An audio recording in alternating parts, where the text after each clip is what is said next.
Oi pessoal, nesse vídeo a gente vai ver o que acontece com as potências de um elemento, né? Quando a gente sabe que esse elemento ele tem ordem infinita, certo? Então só para lembrar, o que é a ordem de um elemento, né? A ordem de um elemento X num grupo G. Isso vai ser igual à quantidade de elementos do subgrupo gerado por esse elemento, tá bom? Essa aqui é a nossa definição e a gente vai considerar agora o caso em que isso aqui é finito, tá? Ou seja, isso aqui vai ser igual a um certo m, tá? Então vamos lá, vamos ver o que a nossa proposição aqui diz, né? Aqui a gente começa com um grupo e um elemento desse grupo. Então aqui a gente começa supondo que a ordem desse elemento é finita, né? Então o que vai acontecer? O que vai acontecer é que a ordem desse elemento vai ser igual ao menor inteiro positivo, tal que esse elemento x elevado a esse inteiro positivo é o elemento neutro, né? Ou seja, você vai ter alguns números lá, tais que quando você eleva o x a esses números, você obtém um elemento neutro. Você vai olhar para o menor número que satisfaz essa propriedade. Então, esse número vai ser a ordem, tá bom? A gente vai provar isso. Só que juntamente com isso, a gente vai provar algumas outras coisas. Você vai ver que na demonstração dessa proposição, a gente vai descobrir alguns fatos bem interessantes, tá? Então fica ligado aí, ó. Então vamos começar essa demonstração e como eu disse, a gente vai provar algumas coisas intermediárias que são bem interessantes, certo? Ó. Então para começo de história a gente vai provar o seguinte. A gente vai provar que para qualquer inteiro, né? O x elevado a esse inteiro vai ser igual a um desses elementos aqui, certo? Aqui, só lembrando, quem é esse m, né? Esse m é o menor inteiro positivo, tal que isso aqui acontece, certo?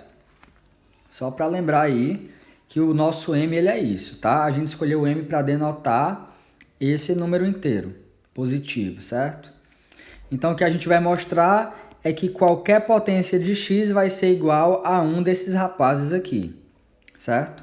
Como é que a gente vai fazer isso? Vamos lá. A gente vai usar o teorema da divisão de Euclides, né? Ou seja, a divisão que você conhece, né? Por quê? Porque aqui a gente vai pegar uma potência qualquer de x. Lembrando, tá, gente? Só para deixar claro. Quando a gente fala potência de x, aqui eu estou pegando o x e operando com ele mesmo n vezes, tá? É isso que a gente está chamando de potência. Lembrando que aqui nós temos somente uma operação. Se em algum exemplo essa operação for a operação de adição, então a nomenclatura potência não fica muito bem colocada, né? Mas enfim, eu preciso de uma nomenclatura e eu vou usar potência, tá? Só para esclarecer aí. Então, continuando aqui, a gente vai mostrar que qualquer potência de x vai ser igual a uma dessas potências, tá? Então vamos lá, o que a gente vai fazer? A gente vai pegar essa potência genérica aqui e vai dividir pelo m. Lembrando, quem é o m? É o menor inteiro positivo, tal que x elevado a m é igual ao elemento neutro. Então realizamos essa divisão, obtemos aqui o quociente e o resto, tá? E aí o que a gente vai fazer? A gente vai substituir, né? A gente sabe que x elevado a n vai ser igual a x elevado a Q vezes M mais R. E agora a gente vai usar as propriedades de potenciação dos elementos de um grupo, né? Ou seja, vai acontecer isso aqui, né? Primeiro a gente separa aqui, fica aqui o x elevado ao R, aí sendo operado aqui mais uma vez, que nem no vídeo anterior, eu confundi, eu coloquei um pontinho de multiplicação, aqui deveria ser um asterisco, que é a operação do nosso grupo, tá? Aqui é um asterisco, certo? E aí, o que acontece? A gente sabe que o x elevado a m é igual ao elemento neutro, né? Então, eu substituí aqui, ó, tá? Porque a gente sabe que m é o menor inteiro positivo, tal que x elevado a ele é igual ao elemento neutro. Então, a gente substituiu. Só que o elemento neutro elevado a qualquer coisa é o próprio elemento neutro. Então, esse rapaz operado com isso aqui, e aqui mais uma vez deveria ser o asterisco, né? Mas aí a gente conclui que o resultado é esse próprio XR aqui, tá? Lembrando que esse R aqui é o resto em uma divisão por M. E o resto em uma divisão por M só assume valores de 0 até M-1, né? Porque ele deve ser menor do que M, tá? Então, o que a gente conclui é que o R, ele assume um desses valores, portanto, a gente conseguiu provar o que a gente queria, né? Essa potência qualquer que a gente tomou vai ser igual a uma dessas potências do x, certo? Então, esse é o primeiro fato interessante que você pode memorizar aí.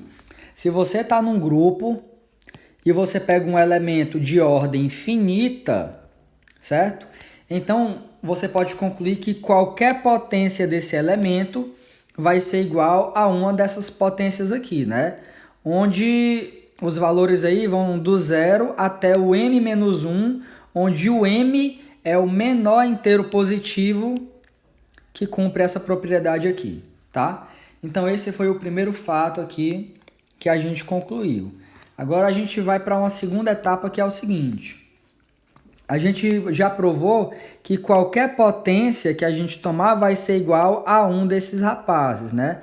Agora, poderia acontecer de dois desses rapazes serem iguais, por exemplo, né? Mas a gente vai mostrar que isso não é possível. A gente vai mostrar que esses rapazes aqui são todos distintos uns dos outros, certo? Então vamos lá, a gente vai fazer essa demonstração por absurdo, né? A gente vai supor que a gente tem duas potências aqui nesse meio, né? Que são iguais, tá? Aqui, sem perda de generalidade, eu estou supondo que esse expoente é maior do que esse, tá? Não tem problema supor isso. O que importa é que os expoentes são distintos, né? E como eles são distintos, um dos dois tem que ser o maior. Eu estou escolhendo o I, tá bom? Ok. Sabendo disso aqui, o que é que a gente tem, né?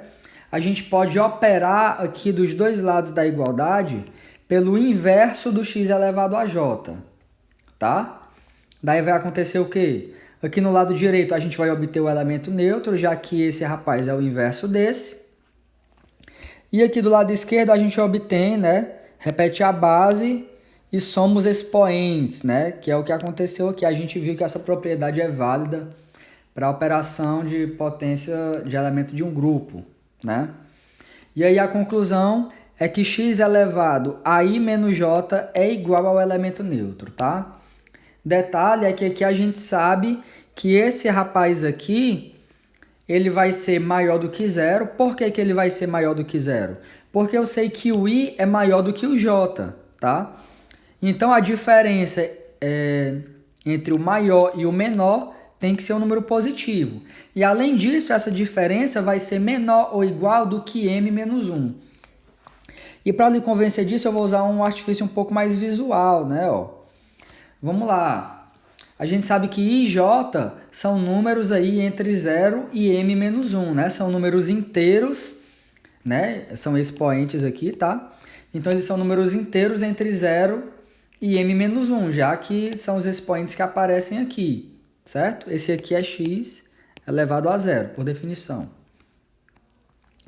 E aí, como nós temos dois inteiros aqui nesse intervalo, o que acontece é que o i menos o j vai ser o quê? Vai ser exatamente a distância entre esses dois rapazes, que com certeza é menor ou igual do que o tamanho do intervalo em que eles estão inseridos, tá? Então, é por isso que i menos j é menor ou igual do que m menos 1, porque m menos 1 é esse tamanho aqui completo. E o tamanho determinado por isso aqui, i menos j, é esse tamanho aqui que é delimitado por dois pontos que estão no interior desse intervalo, tá bom? Então, com certeza, isso aqui, né, que é esse expoente, ele é menor ou igual do que m menos 1. Mas isso é um problema. Por quê? Porque a gente está vendo que esse rapaz ele tem a propriedade de ser uma potência que entrega o resultado igual ao elemento neutro. Só que a gente sabe que o m ele é o menor inteiro positivo com essa propriedade, né? Isso é a nossa hipótese fixa, tá? M é o menor inteiro positivo com essa propriedade. Então, isso é uma contradição, porque ele é menor do que m e tem essa propriedade, tá? Então, aqui, se a gente encontrou uma contradição, o que a gente conclui? A gente conclui essa afirmação aqui, né? Que esses rapazes aqui são 2 a 2 distintos, tá? E agora vamos para a conclusão final, né? Lembrando, o que que a gente queria provar? A gente queria provar que a ordem do X, ou seja, a quantidade de elementos do subgrupo gerado pelo X, tá? Isso aqui é a definição de ordem, certo? A gente queria provar que a quantidade de elementos desse subgrupo é igual a esse M, né? Onde esse M é o menor inteiro positivo com essa propriedade. E juntando esse fato 1 com esse fato 2, a gente conclui que o subgrupo gerado pelo X vai ter exatamente M elementos, né? Porque aqui é o x elevado a 0 e vai até o x elevado a m menos 1, né? Aqui a gente tem m elementos. Ou seja, a ordem do x em G vai ser igual a m mesmo, né? Onde m é o menor inteiro positivo que tem essa propriedade aqui, tá? Agora você pode estar se perguntando, ok, professor, mas por que a gente pôde concluir isso aqui? A gente pode concluir isso usando os dois fatos. O primeiro fato diz para a gente que qualquer potência de x vai ser igual a uma dessas potências. Então, com certeza, esse conjunto aqui vai ter no máximo m elementos. Aí o fato 2 vai dizer para a gente por que não pode ser menos do que m elementos. E a razão disso é porque a gente viu que esses rapazes aqui são 2 a 2 distintos, né? Não tem ninguém que seja igual ao outro aqui. Então é por isso que nesse conjunto nós vamos ter exatamente m elementos, tá? Que é o que a gente queria provar, certo? Então, sendo assim, a gente conclui, né, o que a gente tem a dizer sobre elementos que têm ordem finita aí em um grupo, tá? Proposição muito interessante, certo? Então é isso, pessoal. Se você gostou do vídeo, deixa o like aí, tá? Se você gosta desse tipo de conteúdo, se inscreve no canal, talvez valha a pena para você. Muito obrigado se você assistiu o vídeo até aqui. Então, até o nosso próximo vídeo.